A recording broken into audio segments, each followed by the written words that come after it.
আবু বকর বললেন, এই জামা কোথাকার জামা? এত নতুন জামা, এত দামি জামা। আবু বকরের বিবি বললেন, ওই যে সময় আপনি ব্যবসা করতেন, বড় বড় দোকান ছিল, ওই সময়কার জামা আমি একটা যত্ন করে রেখে দিয়েছিলাম। আমি আজকে দেখছি আপনার একটাও জামা নাই। যা একটা জামা, এইটাও আজকে ছিঁড়ে গেছে। আপনি ছিঁড়া জামা পরে আল্লাহ রাসূলের দরবারে যাবেন, আমি বিবি হয়ে এইটা আমার পছন্দ হচ্ছে না। এই জন্য আপনার জন্য ওই যে রেখে দেওয়া জামা, ওই জামাটুকু আপনারা হাদিয়া দিলাম, আপনি গায়ে পরে নেন। বিবির হাদিয়া দেওয়া, নিজের গায়ে পরে নিলেন জামা। আবু বকর একবার হাতের দিকে তাকায়, হাতের দিকে তাকিয়ে দেখে জামাটা অনেক দামি। নিজের শরীরের দিকে তাকায়, নিজের শরীরের দিকে তাকানোর পরে দেখে জামাটা অনেক দামি, বেচলে অনেক টাকা পাওয়া যাবে, অনেক টাকা পাওয়া যাবে। আবু বকর বললেন, আমার শরীরের ভিতরে এত দামি জামা থাকবে, এইটা সুন্দর দেখায় না। আবু বকর জামাটারে খুলে নিয়ে গেছেন কাপড়ের দোকানে, নিজের জামাটাকে টাকা দিয়ে বিক্রি করছে। সুবহানাল্লাহ। বিশ্বনবীজি একদিন বসে আছেন, হযরত আয়েশা রাদিয়াল্লাহু তাআলা আনহা আকাশের তারকাগুলো গুনছেন। বিশ্বনবীজি বললেন, আয়েশা, আকাশের তারকা গণে শেষ করতে পারবা না। শোনো রে আয়েশা, আকাশের যত তারকা, এই অসংখ্য তারকার চাইতে আমার একজন সাহাবী আছে, ওই সাহাবীর নাম হলো হযরত ওমর। আমার ওই সাহাবী হযরত ওমরের আকাশের তারকার চাইতে আমল আরো বেশি। আয়েশার মনের ব্যথা, মনের ভিতরে কষ্ট, দুঃখ পেলেন আয়েশা। বিশ্বনবীজি বললেন, আয়েশা মনে কষ্ট পায়ো না, বুঝতে পেরেছি তোমার বাবার কথা হয়তো বলি নাই। তোমার বাবা যেই দিন আমার সাথে মক্কা থেকে মদিনাতে হিজরত করার দিন, যেই সময়টুকু আমার সাথে ছিলেন গুহার ভিতরে, তোমার বাবার ওরুর উপরে মাথা রেখে আমি বিশ্বনবী যতক্ষণ পর্যন্ত ঘুমিয়েছিলাম, ওই সময়টুকুর নেক আমার আল্লাহ রাব্বুল আলামিন আবু বকরকে যা দান করেছেন, ওই নেকটাই যদি আবু বকরের এক পাল্লায় দিয়ে দেওয়া হয়, আর হযরত ওমর সহ সমস্ত মুসলমানের নেক যদি আরেক পাল্লায় দিয়ে দেওয়া হয়, আবু বকরের নেকের ওজনটাই বেশি হয়ে যাবে। বিশ্বনবীজি বলেন, আবু বকর, ওমর, ওসমান ও আলী, এদিকে শোনো, আজকে মাত্র জিবরাইল আলাইহিস সালাম আমার কাছে বর্ণনা করে চলে গেলেন, আল্লাহ রাব্বুল আলামিন কিয়ামতের দিন ধনী মানুষদের চাইতে গরিবদেরকে 500 বছর আগে আল্লাহর জান্নাতে ঢুকাইয়া দেবে। কয়শো বছর? আওয়াজ দিয়ে বলেন, কয়শো? 500 বছর আগে আল্লাহ রাব্বুল আলামিন ধনীদের চাইতে গরিবদেরকে আল্লাহর জান্নাতের ভিতরে পৌঁছিয়ে দিবে, আল্লাহর জান্নাতের ভিতরে মেহমানদারি করা শুরু করে দিবে। মানে ধনীরা এখনো পর্যন্ত আল্লাহর সামনে হিসাব নিকাশ নিয়ে বসে থাকবে, আর ওইদিকে 500 বছর আগে জান্নাতীরা, গরিবরা জান্নাতের ভিতরে ঢুকে জান্নাতের নাজ নেয়ামত ভক্ষণ করা শুরু করে দিবে। বিশ্বনবী বললেন, আবু বকর, আল্লাহ রাব্বুল আলামিন গরিবদের চাইতে ধনীদের তেমন বেশি ভালোবাসেন না, তবে ধনীদের চাইতে আল্লাহ রাব্বুল আলামিন গরিবদেরকে বেশি ভালোবাসেন। এই কথা বলতেই হযরতে আবু বকর সিদ্দিক রাদিয়াল্লাহু তাআলা আনহু নিচের দিকে তাকিয়ে আছেন, কারণ আবু বকর সিদ্দিক রাদিয়াল্লাহু তাআলা আনহু সেই সময় মক্কা জগতের ভিতরে 10টার ভিতরে 1 নম্বর, তিনিও ধনী, তিনিও ধনী। মক্কার ভিতরে সবচাইতে বড় বড় কাপড়ের দোকান হলো আবু বকরের। কেমন ধনী হযরত আবু বকর সিদ্দিক রাদিয়াল্লাহু তাআলা আনহু যেই জামাটা ব্যবহার করতেন, মক্কার ভিতরে তেমন কোন মানুষ এত দামি জামা আবু বকরের মতো ব্যবহার করতে পারতো না। মক্কার ভিতরে সবচাইতে বড় দোকান হলো আবু বকরের, সবচাইতে বড় দোকানের মালিক হলেন আবু বকর। আর বিশ্বনবীজি আজকে বলে দিলেন, ও আবু বকর, ও ওমর, ও ওসমান, ও আলী, আমার সাহাবীরা শুনে নাও, আল্লাহ রাব্বুল আলামিন গরিবদেরকে যতটুকু ভালোবাসেন ধনীদেরকে এত বেশি ভালোবাসে না।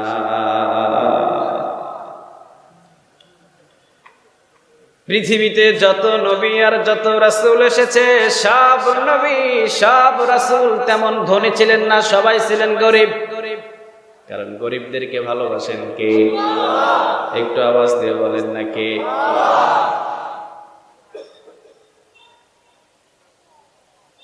সাহাবীরা প্রশ্ন করলেন বিশ্ব নবীজির কাছে, ইয়া রাসূলুল্লাহ সাল্লাল্লাহু আলাইহি ওয়াসাল্লাম,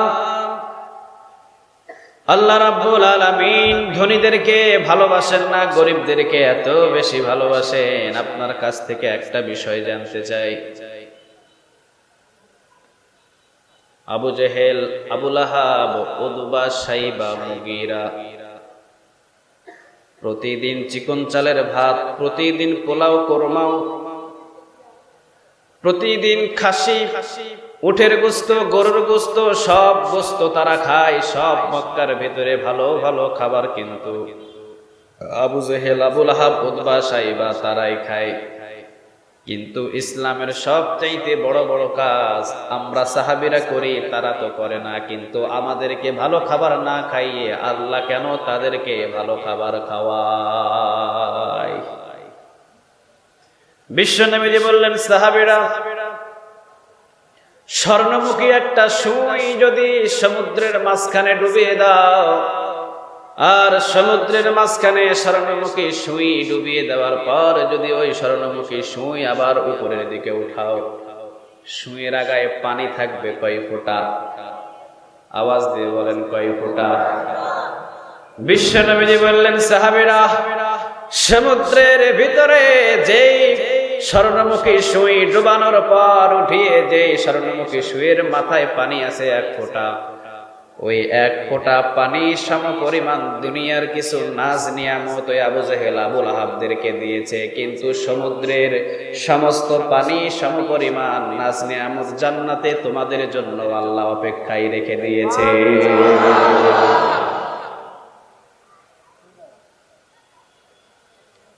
এই জন্য ইমানদার বাড়ি চায় না, ইমানদার গাড়ি চায় না। ইমানদার 1 সপ্তাহ পর্যন্ত অনাহারে থাকলে তার কোনো কষ্ট হয় না, তার কোনো দুঃখ হয় না।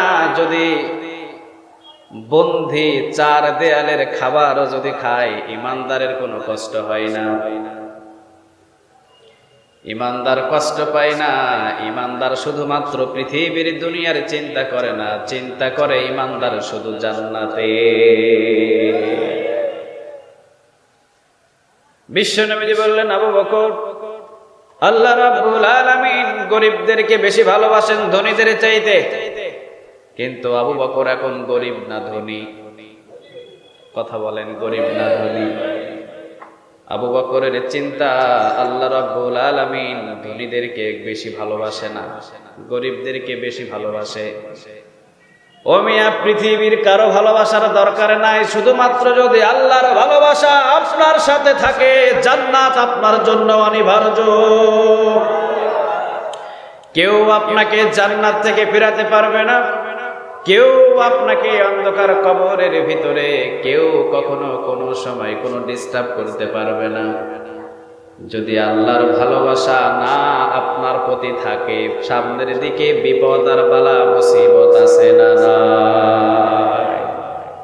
আল্লাহর যদি ভালোবাসা না থাকে, আপনারা কেউ বাঁচাইতে পারবে? কথা বলেন, পারবে? পারবে?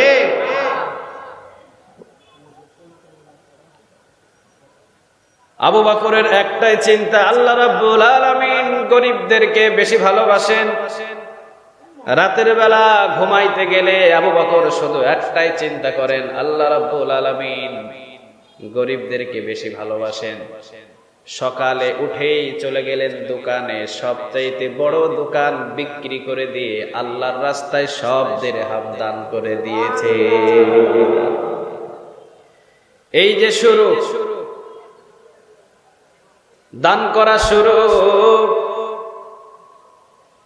প্রথম দোকান প্রথম দিনে, আরেকটা দোকান দ্বিতীয় দিনে, আরেকটা দোকান তৃতীয় দিনে, আরেকটা দোকান চতুর্থ দিনে। যত দোকান ছিল সব দোকান আল্লাহর জন্য দান করে দিলেন। এখন আবু বকর হলেন সবচাইতে গরিব। সুবহানাল্লাহ বলেন। কারণ গরিবদেরকে বেশি ভালোবাসেন কে? আওয়াজ দিয়ে বলেন না কে? গরিবদেরকে বেশি ভালোবাসেন আল্লাহ। ও মিয়া, বিশ্বনবীর জবানের কথা, পৃথিবীর কোন মানুষের কথা নয়, পৃথিবীর কোন মানুষের কোন পারমিশন কথা নয়, একজনের কথা। আল্লাহর পরেই যার স্থান। বন্দুকের গুলি মিস হতে পারে, আগামীকাল সূর্য উঠবে কি উঠবে না এইটা মিস হতে পারে, কিন্তু আমার রাসূলের জবানের কথা কখনো মিস হতে পারে না। আবু বকর বললেন, আমার রাসূল, আমার নবী বলেছেন যদি আমি গরিব হই আমার আল্লাহ আমারে বেশি ভালোবাসবে। এই জন্য আবু বকর সব সম্পদগুলো দান করে দিলেন। ঘরের ভিতরে অল্প কিছু দিরহাম নিজের বিবির হাতে দেওয়ার পর বললেন, বিবি, প্রতিদিন ব্যবসা করে রাতের বেলা যখন ঘরে আসতাম অন্তত হাতের ভিতরে 10 থেকে 15টা দিরহামের বস্তা থাকতো। আজকে বিবি তোমার হাতের ভিতরে একটা দিরহাম, এই একটা দিরহামের প্যাকেট রেখে দিলাম, যদিও ভবিষ্যতে লাগে আমার হাতে দিয়ে দিও।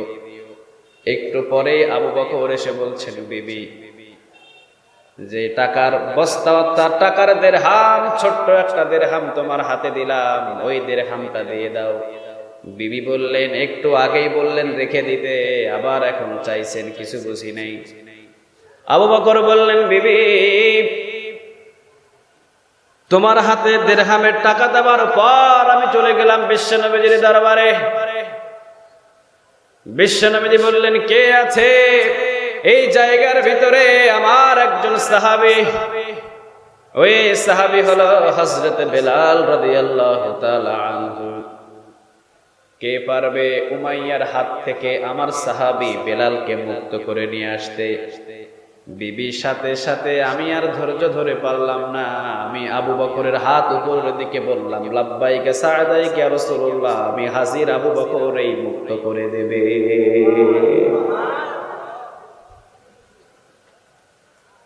দাও দিরহাম দাও। বিবিও সেই রকম, আবু বকর যেই রকম, বিবিও সেই রকম, দিয়ে দিলেন দিরহাম।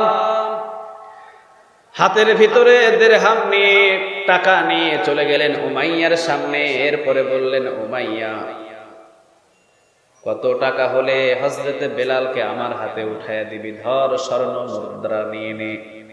উমাইয়া বললেন, আবু বকর, আমি তো জানতাম মক্কার ভিতরে সবচাইতে বড় দোকানের মালিক ছিলা তুমি, ব্যবসার কৌশল তুমি বুঝো। তুমি আবু বকর, ব্যবসায়ের কৌশল তোমার সবচাইতে ভালো জানা। কালো একজন গোলামের জন্য হাজার হাজার দিরহাম তুমি আমার হাতে উঠাইয়া দিলা।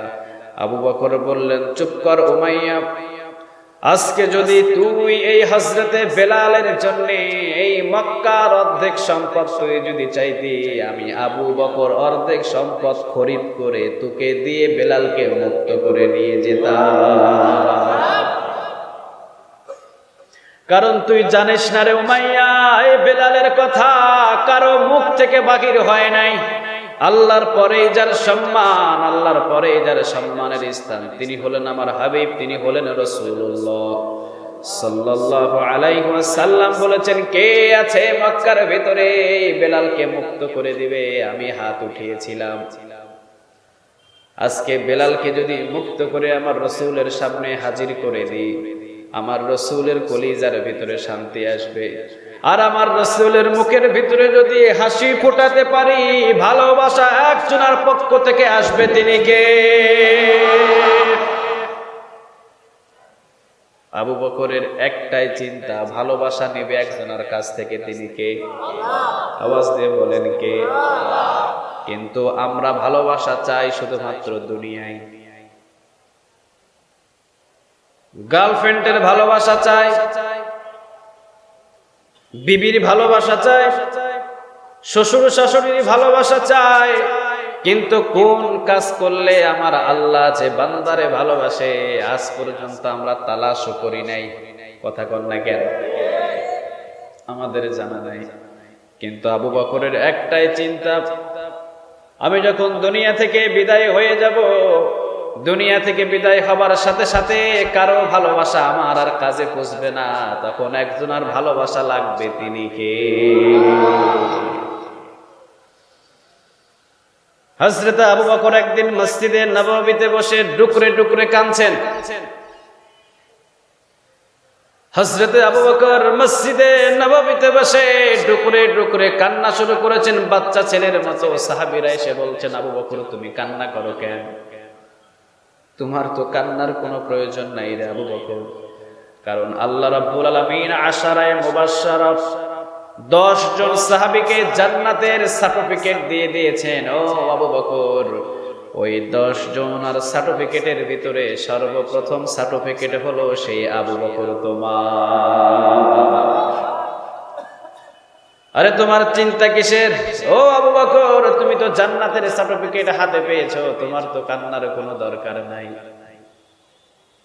আবু বকর কান্না করে বললেন, সাহাবীরা, আমার রাসূল তো বলেছে জান্নাতের ভিতরে আমার রাসূল নিয়ে যাবে, কিন্তু আমার রাসূল তো এখনো পর্যন্ত বলে নাই আবু বকর অন্ধকার কবরে তোমারে মাফ করে দিবে, আমি বিশ্বনবী সাক্ষ্য দিলাম। এমন কথা তো আমার আবু বকররে এখনো পর্যন্ত আমার রাসূল বলে নাই। বিশ্বনবী বললেন, আবু বকর, আমল যদি ভালো হয়ে যায় তোমার জন্য কবর হয়ে যাবে জান্নাতের বাগান, আর যদি আমল খারাপ হয়ে যায় আমি বিশ্বনবীর প্রথম সাহাবী আবু বকর বলে তোমার সাথে কোনো খাতির হবে না। আবু বকরের সাথে যদি কবর খাতির না করে, আমি আর আপনার সাথে কোনো খাতির আছে? কথা বলে।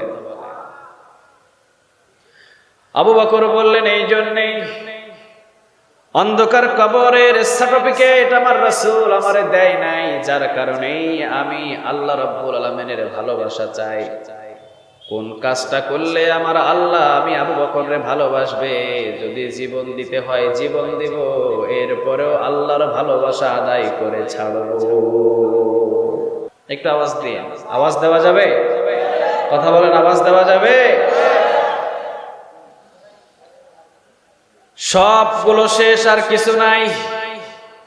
আবু বকরের কাছে আর কিছু নাই, যত বড় বড় দোকান সবগুলো দান করে দিলেন আল্লাহর জন্য। এখন হয়ে গেলেন গরিব, কারণ আবু বকর জানে গরিবরে বেশি ভালোবাসে কে? একটু আওয়াজ দিয়ে বলেন, কে? কয়েকদিন পরে আল্লাহ রাসূল সাল্লাল্লাহু আলাইহি ওয়াসাল্লাম নিজের চাদর মুবারক খোলার পর নিজের চাদর মুবারক বিছিয়ে দিয়ে বললেন, সাহাবীরা কে কে আছো? কে কে আছো? সাহাবীরা আসো এইদিকে, আমার চাদর মুবারকে চাঁদা দাও, যুদ্ধের ময়দানের জন্য দান করো। কে আছো? কে কি দিবা? সব সাহাবীরা চলে গেলেন চাঁদা নেওয়ার জন্য। যুদ্ধের ময়দানে যাবার আগে বিশ্বনবীর চাদর মুবারকের ভিতরে চাঁদা দেবে। হযরত ওমর রাদিয়াল্লাহু তাআলা আনহু অন্তরের ভিতরে একটা চিন্তা। হযরত ওমর চিন্তা করলেন, ও আবু বকর, কোনদিন তোমার সাথে নেক আমল করে আমি ওমর উপরের দিকে উঠতে পারি নাই, কারণ মক্কার ভিতরে মদিনার ভিতরে ওমরের চাইতে আরেকজন বাড়তি আমলদার আছে, তার নামটাই হলো আবু বকর। ওমর বললেন, কোনদিন পারি নাই, তবে আজকে আবু বকর বিশ্বনবীর চাদর মুবারকে দেখা যাবে কে বেশি দান করে। আজকে মনে হয় আবু বকর তুমি যা দান করবা তার চাইতে আমি ওমর বেশি দান করব, বোঝা যায় তোমার চাইতে আমি ওমরের দানের নেক বেশি হয়ে যাবে। আমলের খাতিরে ঈর্ষা করা, হিংসা করা জায়েজ আছে, সুবহানাল্লাহ বলেন। কিন্তু আমাদের হিংসা হলো এখন জমি জমা নিয়ে, আছে না নাই? একজন ভালো খায়, একজন ভালো পোশাক পরে, আরেকজন ভালো লেখাপড়া করে, আমাদের সহ্য হয় না। কথা কন না কেন? হিংসা হিংসি কম না বেশি? এই হিংসা করা জায়েজ নাই। কিন্তু একজন তাহাজ্জুদ নামাজি, সে তাহাজ্জুদ নামাজি, আমি তাহাজ্জুদ নামাজি হইতে পারবো না কেন? এই হিংসা করা জায়েজ আছে। সুবহানাল্লাহ বলবেন না? সে সপ্তাহের ভিতরে 5টা রোজা করে, আমি করতে পারবো না কেন? আমিও করব। এই হিংসা করা জায়েজ। সে হজ করেছে, আমি করতে পারবো না কেন? আমিও হজ করব। এই হিংসা করা জায়েজ। হযরত ওমর রাদিয়াল্লাহু তাআলা আনহু বললেন, আবু বকর, আজকে জানি তুমি আমার চাইতে বেশি নেক অর্জন করতে পারবা না, কারণ আজকে তুমি যা দান করবা তোমার ঘরে তো কিছুই নাই। আমি ওমর তোমার চাইতে বেশি দান করব, বোঝা যায় তোমার চাইতে নেক আমি ওমর বেশি পাবো। সুবহানাল্লাহ বলে। চলে গেলেন আবু বকর, চলে গেলেন ওমর। কিন্তু হযরত ওমর রাদিয়াল্লাহু তাআলা আনহু এখনো পর্যন্ত আবু বকরকে চিনে নাই। কে এই আবু বকর? এখনো পর্যন্ত চিনে নাই। বিশ্বনবীজি একদিন বসে আছেন, হযরত আয়েশা রাদিয়াল্লাহু তাআলা আনহা আকাশের তারকাগুলো গুনছেন। বিশ্বনবীজি বললেন, আয়েশা, আকাশের তারকা গণে শেষ করতে পারবা না। শোনো রে আয়েশা, আকাশের যত তারকা, এই অসংখ্য তারকার চাইতে আমার একজন সাহাবী আছে, ওই সাহাবীর নাম হলো হযরত ওমর। আমার ওই সাহাবী হযরত ওমরের আকাশের তারকার চাইতে আমল আরো বেশি।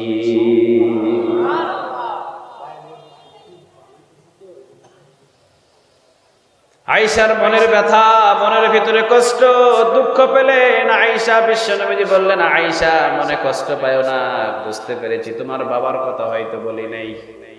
ঠিক আছে রে আয়েশা, যাও, তোমার বাবার কথা যদিও আমি বলি নাই, কিন্তু তোমার বাবাকে আয়েশা তুমি এখনো পর্যন্ত চিনো না। তোমার বাবার সারা জিন্দেগির নেক আমল ওজন করার কোনো দরকার নেই। তোমার বাবা যেই দিন আমার সাথে মক্কা থেকে মদিনাতে হিজরত করার দিন, যেই সময়টুকু আমার সাথে ছিলেন গুহার ভিতরে, তোমার বাবার ওরুর উপরে মাথা রেখে আমি বিশ্বনবী যতক্ষণ পর্যন্ত ঘুমিয়েছিলাম, ওই সময়টুকুর নেক আমার আল্লাহ রাব্বুল আলামিন আবু বকরকে যা দান করেছেন, ওই নেকটাই যদি আবু বকরের এক পাল্লায় দিয়ে দেওয়া হয়, আর হযরত ওমর সহ সমস্ত মুসলমানের নেক যদি আরেক পাল্লায় দিয়ে দেওয়া হয়, আবু বকরের নেকের ওজনটাই বেশি হয়ে যাবে।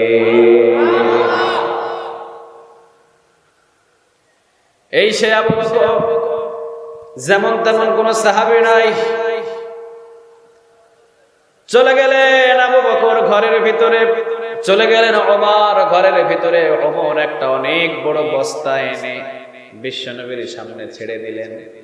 ইয়া রাসূলুল্লাহ সাল্লাল্লাহু আলাইহি ওয়াসাল্লাম, দান করে দিলাম। হযরত ওমরের বস্তার চাইতে হযরত আবু বকরের বস্তা আরো ছোট, ছোট্ট একটা বস্তা এনে হযরত আবু বকর ছেড়ে দিলেন। হযরত আবু বকর ছোট্ট বস্তা ছেড়ে দিতে জিবরাইল আলাইহিস সালাম এসে হাজির হয়ে বলছেন, ইয়া রাসূলুল্লাহ সাল্লাল্লাহু আলাইহি ওয়াসাল্লাম, আজকে বেশি দানের হিসাব হবে না, আজকে যে দান কম করেছে তার হিসাব আগে হবে। আজকে বেশি দানের হিসাব নয়, আজকে কম দানের হিসাব। আজকে কম দানের হিসাব, যে কম দান করেছে তার হিসাবটাই আপনি করবেন। বিশ্বনবী বুঝে ফেললেন, বললেন, আজকে যারা যারা দান করেছো সবার দানের চাইতে আজকে আবু বকরের দানটাকে আল্লাহ বেশি পছন্দ করেছে।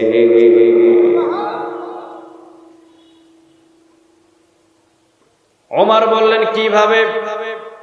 আমরা তো কম দিই নাই, অমুক সাহাবী তো কম দেয় নাই, অমুক সাহাবী তো কম দেয় নাই।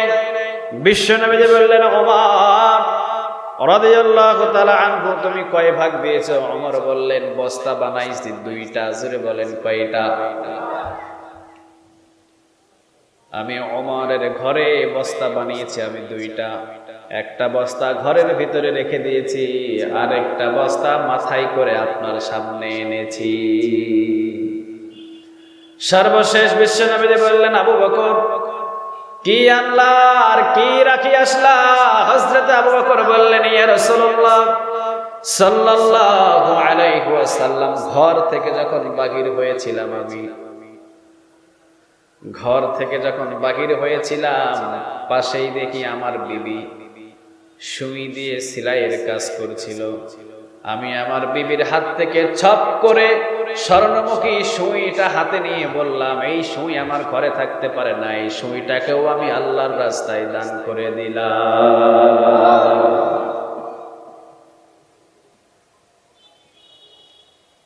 ঘরের কোনায় কোনায় কি আছে সবগুলো তালাশ করে বস্তার ভিতরে ভরেছি, সবগুলো নিয়ে এসেছি। বিশ্বনবী বললেন, কারে রেখে আসতো ঘরে, কারে রাখছো ঘরে? আবু বকর বললেন, ইয়া রাসূলুল্লাহ, আমার ঘরের ভিতরে আছে এক আল্লাহ, আরেকজন আছে মুহাম্মদুর রাসূলুল্লাহ। এই যে ভালোবাসা শুরু, সুবহানাল্লাহ বলবেন। এখন আস্তে আস্তে ভালোবাসবেন কে? একটা আওয়াজ দিয়ে বলেন তো কে? আবু বকরের শরীরের ভিতরে আরেকটা জামা, এই জামাটা হলো এমন জামা, একটাই জামা প্রতিদিন ব্যবহার করেন আবু বকর। হঠাৎ করে জামার এক সাইডটা ছিঁড়ে গেলেন, ছিঁড়ে যাওয়ার পর হযরত আবু বকরের বিবি একটা নতুন জামা আবু বকররে হাদিয়া দিলেন। সুবহানাল্লাহ বলেন। আবু বকর বললেন, এই জামা কোথাকার জামা? এত নতুন জামা, এত দামি জামা। আবু বকরের বিবি বললেন, ওই যে সময় আপনি ব্যবসা করতেন, বড় বড় দোকান ছিল, ওই সময়কার জামা আমি একটা যত্ন করে রেখে দিয়েছিলাম। আমি আজকে দেখছি আপনার একটাও জামা নাই।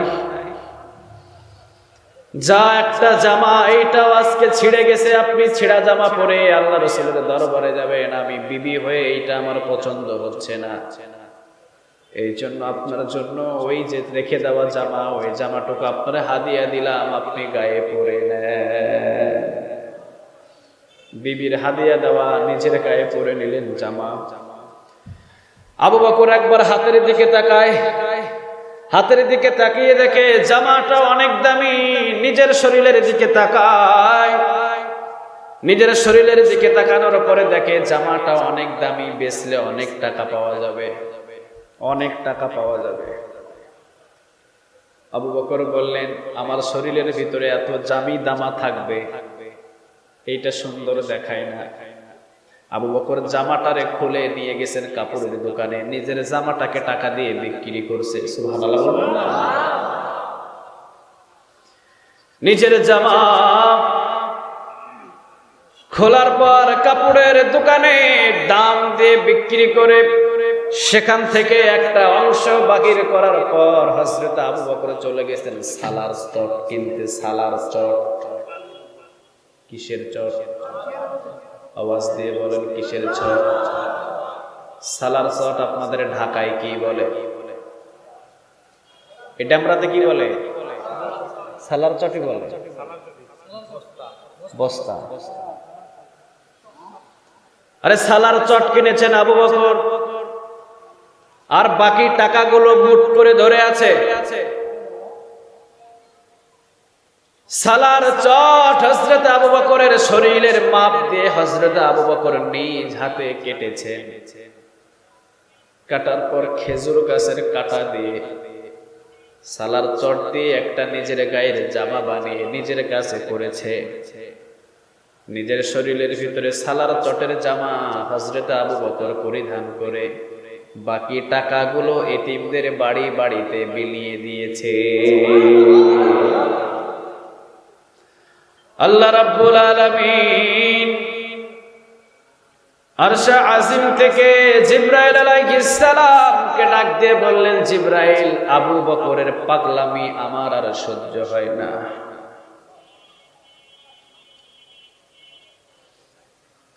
আবু বকরের পাগলামি আমার আর সহ্য হয় না। কি পাগলামি করা শুরু করছে আবু বকর।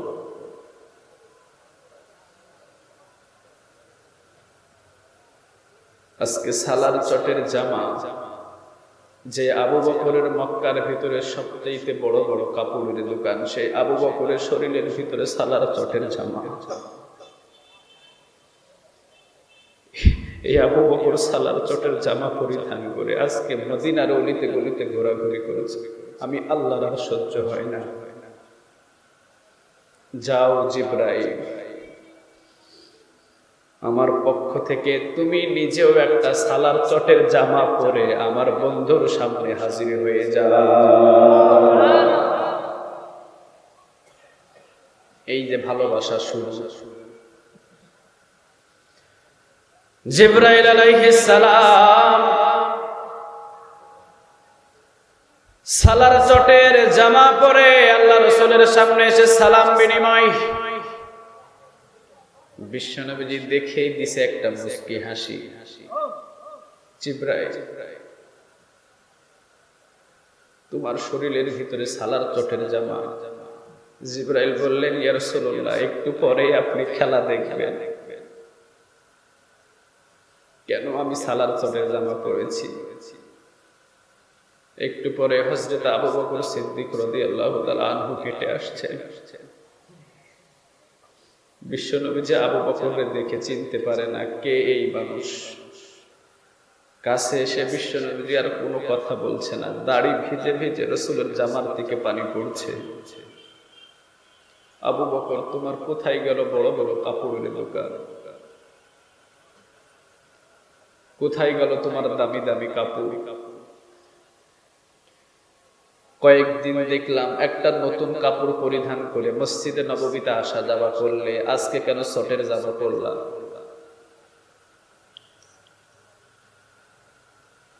আবু বকর বললেন, ইয়া রাসূলুল্লাহ সাল্লাল্লাহু আলাইহি ওয়াসাল্লাম, আপনিই না বলেছেন যে যত বেশি গরীব হবে আমার আল্লাহ নাকি তাকে তত বেশি ভালোবাসবে। এই জন্য আমি গরিব হতে চাই, গরিব। আমি ধনী হতে চাই না।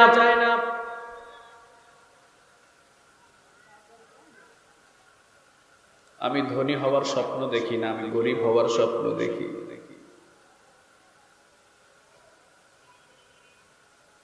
জিবরাইল আলাইহিস সালাম বললেন, ইয়া রাসূলুল্লাহ সাল্লাল্লাহু আলাইহি ওয়াসাল্লাম,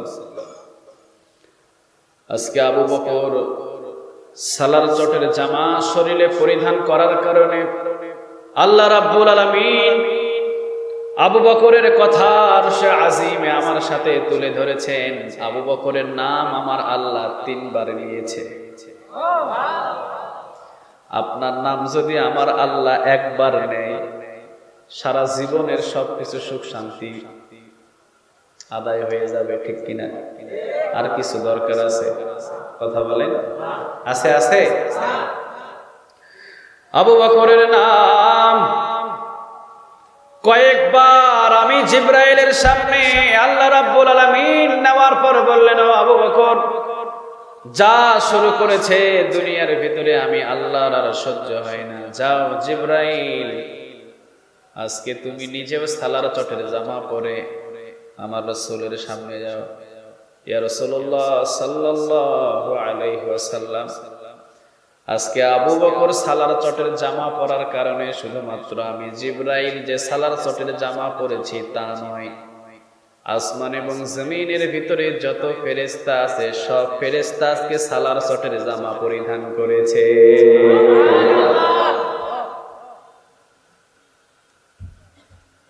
শান আর মর্যাদা আর ভালোবাসা আস্তে আস্তে প্রকাশ হচ্ছে। সুবহানাল্লাহ বলে। এইবার আসছে ৪র্থ নম্বর ভালোবাসা। সুবহানাল্লাহ বলবেন না? হযরত আবু বকর সিদ্দিক রাদিয়াল্লাহু তাআলা আনহু মসজিদে নববীতে নামাজ পড়ে। মসজিদে নববীতে নামাজ পড়ার পর হযরত আবু বকর সিদ্দিক রাদিয়াল্লাহু তাআলা আনহু নিজের ঘরের দিকে যায়। মসজিদে নববীতে নামাজ পড়ে নিজের ঘরের দিকে যায়। পাশে থেকে একজন কাফের প্রতিদিন আবু বকরকে গালমন্দ করে। খারাপ খারাপ গালি দেয়, আজে বাজে গালি দেয়, কিন্তু আবু বকর কোনোদিন অন্তরের ভিতরে ব্যথা নেয় না। হঠাৎ করে একদিন আবু বকর জোহর নামাজ পড়ার পর যখন নিজের ঘরের দিকে রওনা দিয়েছে, ওই যে কাফের বলে উঠেছে, মুসলমান যত আছে সবাই ফকির, মুসলমানের আল্লাহ ফকির। নাউজুবিল্লাহ, আস্তে করে বলেন। আমার রব কি ফকির? আওয়াজ দিয়ে বলেন, আমার রব কি ফকির? নাকি নাস্তিকের বাচ্চারা ফকির?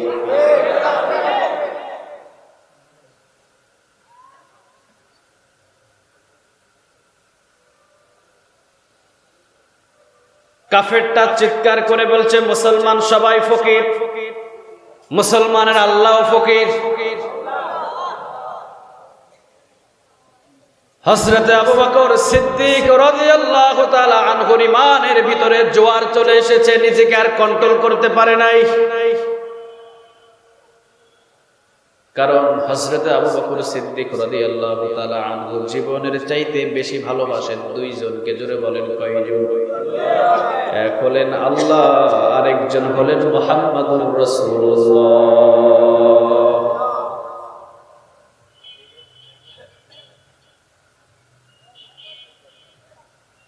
ও মিয়া, আল্লাহকে এবং আল্লাহর রাসূলকে বেশি ভালোবাসার কারণে আজকে তো আল্লাহর রাসূল পাশে নিয়ে ঘুমিয়ে আছে। সুবহানাল্লাহ বলবেন না? মহব্বত যে বেশি, ভালোবাসা যে বেশি, পাশে নিয়ে ঘুমিয়ে আছে। যে জায়গাতে এক সেকেন্ড দাঁড়ানোর কোনো ক্ষমতা নাই কোনো মুসলমানের, সবসময় দৌড়ের উপরে থাকতে হয়। যারা গেছেন তারা জানেন, এক সেকেন্ড দাঁড়ানোর সুযোগ নাই, হাঁটার উপরে থাকতে হবে। সালাম দিয়ে চলে যাও, এই জায়গাতে বিলাপ করা কান্নাকাটির জায়গা না। দূরে চলে যাও, দূরে গিয়ে কান্নাকাটি করো।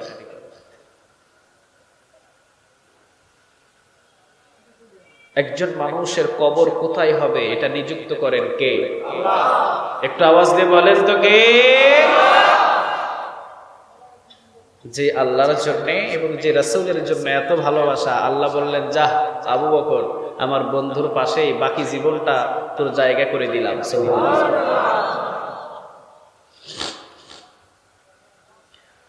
কাফের বলল, মুসলমান সবাই ফকির, মুসলমানের আল্লাহ ফকির। আবু বকর আর সহ্য করতে পারে নাই।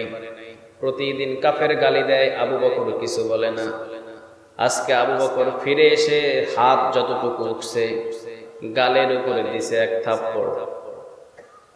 এই থাপ্পড় খেয়ে চলে গেছে যেখানে ইনসাফের বিচার হয়, সেই জায়গা হলো মুহাম্মাদুর রাসূলুল্লাহ। জাস্টিস, জাস্টিস, যে জায়গার ভিতরে অন্যায় কোনো বিচার নাই, দল নিয়ে কোনো বিচার নাই। অন্যায় করেছে শাস্তি পাবে, সাইনবোর্ড দেখে বিচার হবে না। সুবহানাল্লাহ বলবেন না? তোমার সাইনবোর্ডে কি আছে এইটা দেখে বিচার হবে না, দোষ হয়েছে বিচার হবে। সুবহানাল্লাহ বলেন। বিশ্বনবীর দরবারে কাফের গিয়ে বলছেন, ইয়া রাসূলুল্লাহ সাল্লাল্লাহু আলাইহি ওয়াসাল্লাম, আপনার একজন সাহাবী নাম হলো আবু বকর, দেখেন আমার গালের উপরে থাপ্পড় দিয়ে 5 আঙ্গুলের দাগ তুলে দিয়েছে, আমি আবু বকরের কিছুই বলি নাই। নাউজুবিল্লাহ বলেন। বিশ্বনবী উঠে দাঁড়ালেন।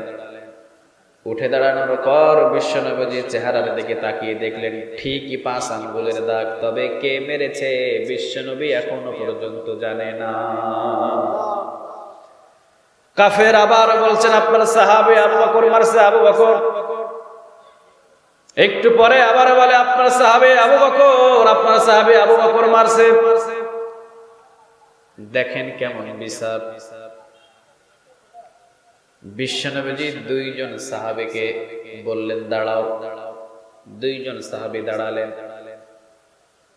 বিশ্বনবীজি বললেন, যাও, যদি সত্যি সত্যি আবু বকর এই কাফেরকে মেরে থাকে, এই মাত্র আমি গ্রেফতারের ওয়ারেন্টি জারি করে দিলাম, দুইজন সাহাবী আবু বকরকে গ্রেফতার করে সামনে নিয়ে আসো। কারে বলে বিচার? সুবহানাল্লাহ বলবেন। এইটা হলো কোরআন। অন্যায় যদি করে কোরআন মা কেউ ছাড়ে না, অন্যায় যদি করে বাবা কেউ ছাড়ে না, অন্যায় যদি করে নিজের শ্বশুর কেউ ছাড়ে না, অন্যায় যদি করে নিজের দলীয় লোক কেউ ছাড়ে না।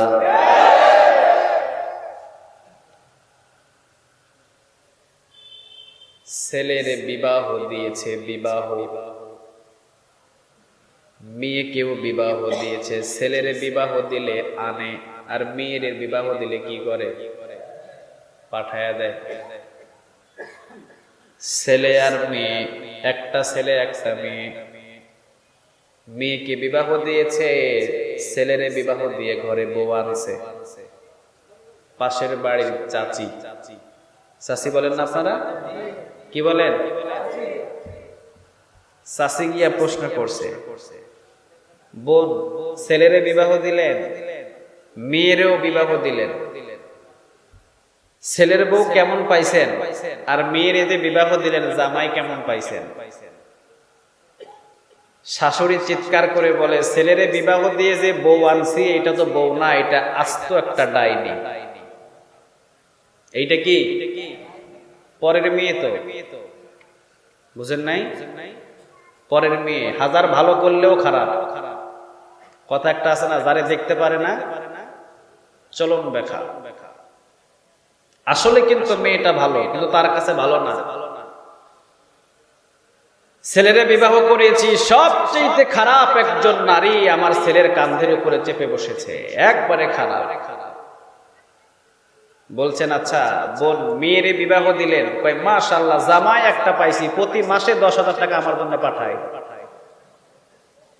প্রতি মাসে 10,000 টাকা আমার জন্য পাঠায়।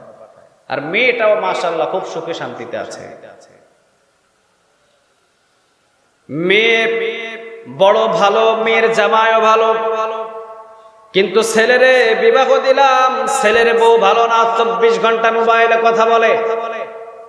আসলে কিন্তু দিনের ভিতরে 2-4 ঘন্টা যদিও কথা বলে, তার ছেলের সাথে কথা বলে, রং নম্বরে কথা বলে না। এরপরেও মেয়েটা ভালো না। পরের মেয়ে 1 সপ্তাহ পরে শাশুড়ি আম্মারে ডাইকা নিছে, জামাই ডাইকা নিয়ে বলে, আম্মা জান দেখেন আপনার মেয়ে 3 দিন যাবত আমার ঘরে নাই, কোন একটা পোলার লগে 3 দিন কাটায় আসছে। কয়দিন? বিচারটা আপনি করে দেন। কয় ও মা, এইটা আমার মেয়ে বয়স ছোট, এরকম করতেই পারে। বয়স কি ছোট, খুব অল্প বয়সে বিবাহ দিয়েছি, সেইটা বুঝে না, এরকম মাঝে মধ্যে হয়, এইটা সমস্যা নাই। পরের মেয়ে হাজার ভালোভাবে চললেও ভালো লাগে না, আর নিজের মেয়ে 3 দিন হারিয়ে থাকলে ওই মেয়ের বিচার হয় না।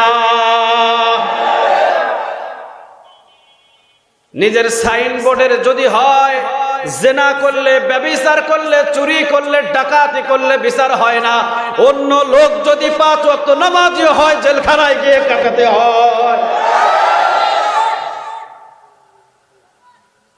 ইনসাফ নাই, ইনসাফ নাই। যতদিন পর্যন্ত ইনসাফ কায়েম না হবে, মারামারি কিলাকিলি দিন দিন বাড়বে। কথা কন না কেন? দিন দিন মারামারি বাড়বে, মারামারি কমবে না। বিশ্বনবীর জাস্টিস, ইনসাফের বিচার। কুরাইশ বংশের একজন মহিলা চুরি করছে, চুরি। বিশ্বনবীর বংশের নামটাও কি? বিশ্বনবী বললেন হাত কেটে দাও। একজন সাহাবী এসে বললেন, ইয়া রাসূলুল্লাহ সাল্লাল্লাহু আলাইহি ওয়াসাল্লাম, কার হাত কাটবেন আপনি? এইটা তো কুরাইশ বংশের মেয়ে, আপনার নিজের বংশের মেয়ে, যদি হাত কাটেন মান ইজ্জত সব কমে যাবে। বিশ্বনবী বললেন, কার এত বড় সাহস? কে আছে আমার সামনে কথা বলে? কার এত বড় সাহস? দেখি আমার কুরাইশ বংশের মেয়ে বলে তার হাত কাটা বন্ধ করে দিয়ে তার আঙ্গুল কেটে দেব। কি ইনসাফের বিচার করো তোমরা? শোনো সাহাবীরা, আজকে যদি কুরাইশ বংশের কোন মেয়ে চুরি না করে যদি আমার মেয়ে ফাতেমাও চুরি করতো, আল্লাহর কসম করে বলি আমার মেয়ের ফাতেমার দুইটা হাত আমি কেটে দিতাম। এইটারে বলে ইনসাফের বিচার। বিশ্বনবী দুইজন সাহাবী পাঠালেন, যাও আবু বকরকে গ্রেফতার করো। দুইজন সাহাবী আবু বকরের কাছে গিয়ে বলেন, আবু বকর আপনারে যাইতে হবে। আবু বকর বললেন, কোথায়? আল্লাহ রাসূলের দরবারে। আবু বকর তো বুঝতে পারছে, সুবহানাল্লাহ বলবেন না? চলে আসলেন বিশ্বনবীর সামনে। বিশ্বনবী বলেন, আবু বকর তুমি নাকি কাফের একটা থাপ্পড় দিছ? আবু বকর বললেন, জি। কারণ জীবন চলে যাবে, মুমিন জীবনে কোনোদিন একটা মিথ্যা কথা বলবে না। আর কাফের জীবন দিয়ে দিবে, কাফের মুখ দিয়ে একটা সত্য কথা বাহির করা যাবে না। কারণ কাফের কখনো সত্যি কথা বলতে পারে। আবু বকর বললেন, জি। বিশ্বনবী বললেন, কেন মারছো? আবু বকর বললেন, ইয়া রাসূলুল্লাহ সাল্লাল্লাহু আলাইহি ওয়াসাল্লাম প্রতিদিন আমারে নামাজ পড়ে গেলে গালি দেয়। আজকে যে গালিটা দিয়েছে আমি আবু বকর সহ্য করতে পারি নাই। বিশ্বনবী বললেন, কি গালি দিয়েছে? আবু বকর বললেন, ইয়া রাসূলুল্লাহ এই কাফেরের বাচ্চা বলেছে মুসলমান সবাই ফকির, আমি সহ্য করতেছি। কিন্তু যখন বলছে মুসলমানের আল্লাহ ফকির, আমি আবু বকর আর সহ্য করতে পারি না।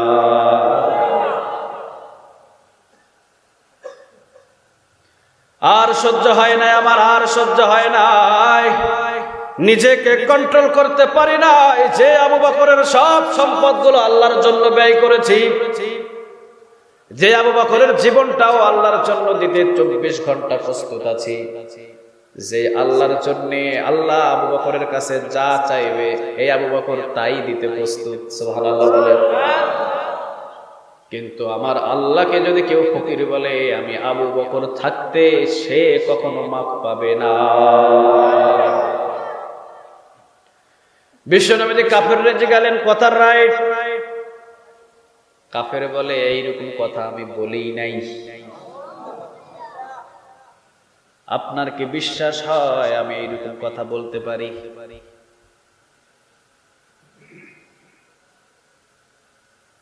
বিশ্বনবীজি পড়ে গেলেন বিপদে।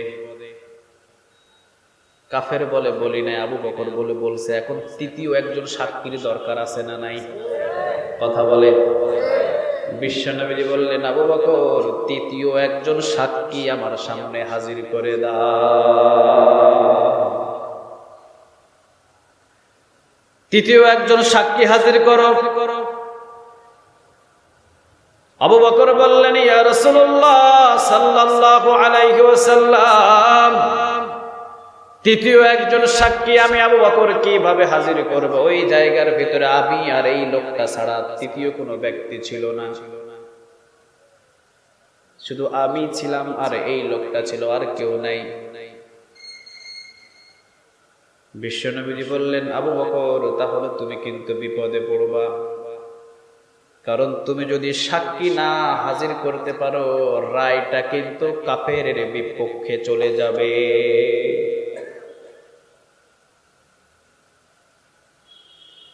তুমি যদি সাক্ষী না দিতে পারো, আবু বকর যদি সাক্ষী না হাজির করতে পারো, রায় কিন্তু কাফেরের পক্ষে চলে যাবে। আর কাফেরের পক্ষে যদি রায় চলে যায়, তোমার গালের উপরে একটা থাপ্পড় মারবে। কার গালে থাপ্পড় মারবে? আবু বকরের গালে। মক্কার ভিতরে, মদিনার ভিতরে তুফান শুরু হয়ে গেছে। তুফান, কান্নার রোল পড়ে গেছে, মানুষের ঢল নেমে আসছে। শত শত সাহাবী চতুর্দিকে দাঁড়িয়ে আছে। বিশ্বনবী আবু বকরের বিচার করছে। বিশ্বনবী বললেন, আবু বকর তাড়াতাড়ি সাক্ষীটারে হাজির করো, যদি আর হাজির না করো আবু বকর, রায় কিন্তু কাফেরের পক্ষে চলে যাবে। আর যদি কাফেরের পক্ষে রায় চলে যায়, তোমার গালের উপর একটা থাপ্পড় পড়বে। আবু বকর বললেন, ইয়া রাসূলুল্লাহ সাল্লাল্লাহু আলাইহি ওয়াসাল্লাম, আমি তো বলছি তৃতীয় কোনো ব্যক্তি ওই জায়গাতে ছিল না, আমি আবু বকর কোনো সাক্ষী আপনার সাথে দিতে পারবো না।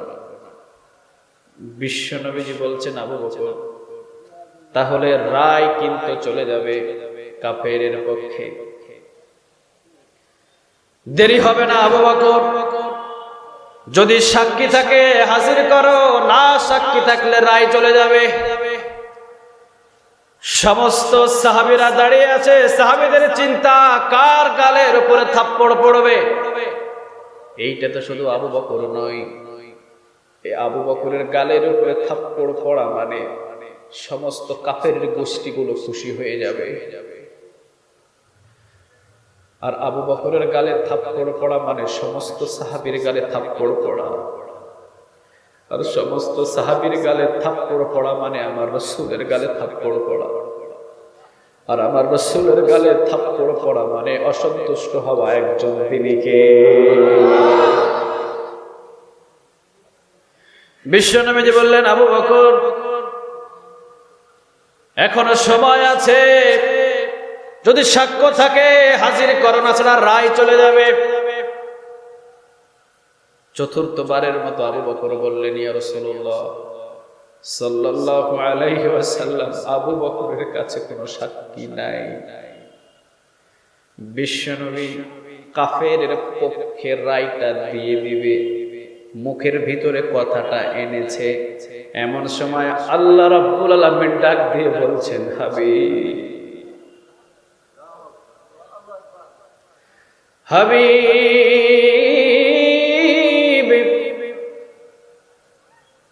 জবানটারে বন্ধ করুন হাবিব,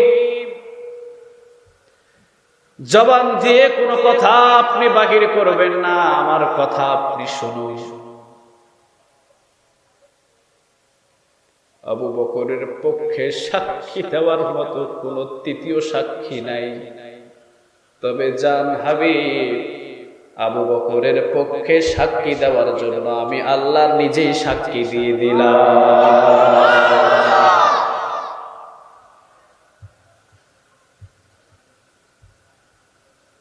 এই যে সেই ভালোবাসা, এমনি এমনি ভালোবাসা পাই নাই, আল্লাহর পক্ষ থেকে ভালোবাসা আদায় করতে আবু বকরকে অনেক কষ্ট করতে হয়েছে।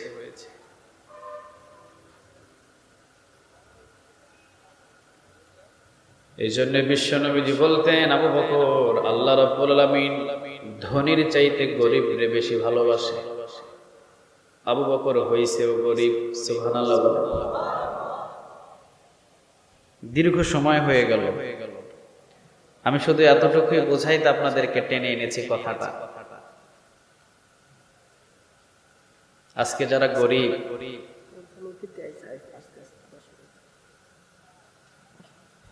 আজকে যারা গরিব, আজকে যারা মাজলুম, আজকে যাদের পরনে দামি পোশাক নাই, দামি পারফিউম দিতে পারে না, দামি খাবার খাইতে পারে না, তাদেরকে যে ঘৃণার চোখে দেখেন, আপনি যদিও তাদেরকে ঘৃণার চোখে দেখেন, আল্লাহ তাদেরকে বেশি ভালোবাসে। যদিও মসজিদের ইমাম, যদিও মাদ্রাসায় ৫,০০০ টাকার চাকরি করে, যদিও গরিব ফ্যামিলির ছেলে, কিন্তু ভালোবাসে কে? একটু আওয়াজ দিয়ে বলেন তো, কে?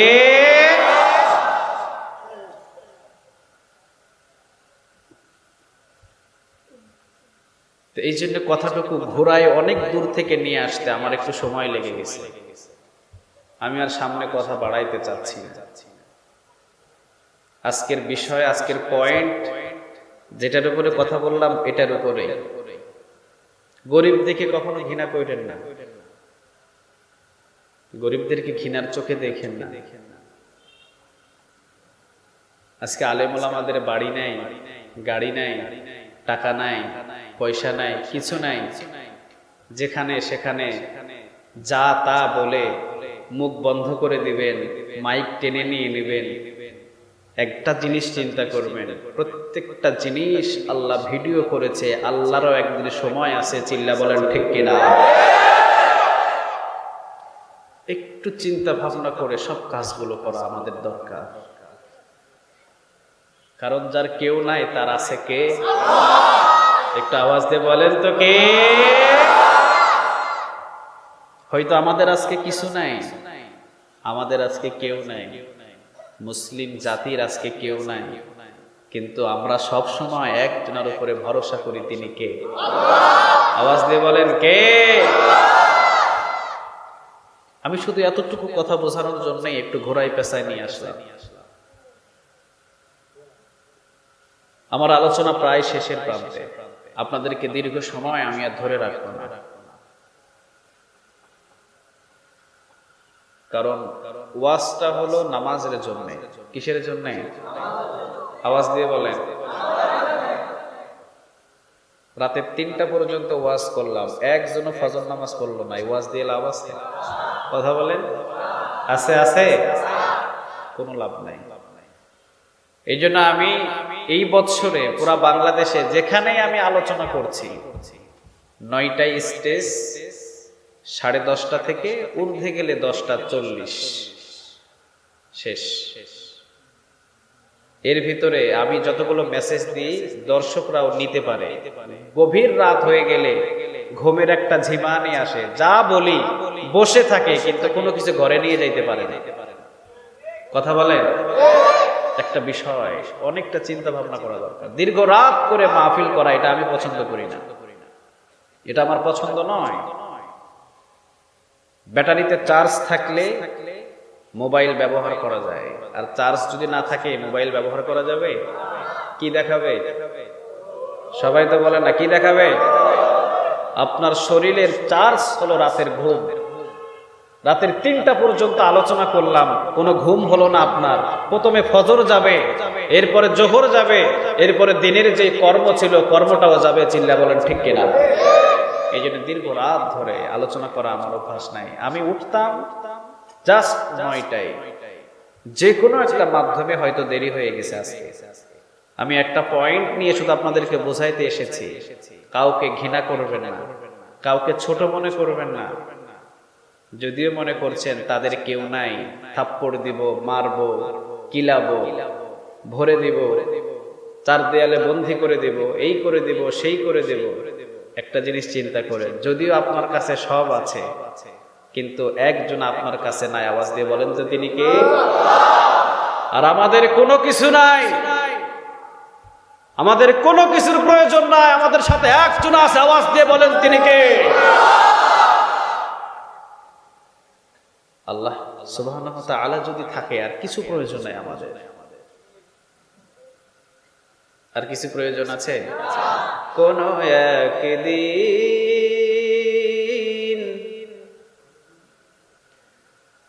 এই দেশের আকাশে কালিমার পতাকা উড়বে, সেদিন সবাই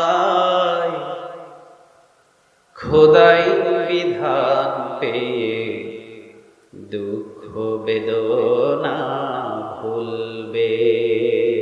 সুবহানাল্লাহ বলবেন না? সেদিন সবাই খোদাই বিধান পেয়ে দুঃখ বেদনা ভুলবে। কোন একদিন এদেশের আকাশে কালিমার পতাকা দুলবে, সেদিন সবাই খোদাই বিধান পেয়ে দুঃখ বেদনা ভুলবে। সেদিন সবাই খোদাই বিধান পেয়ে দুঃখ বেদনা ভুলবে। সেদিন আর রবে না হাহাকার,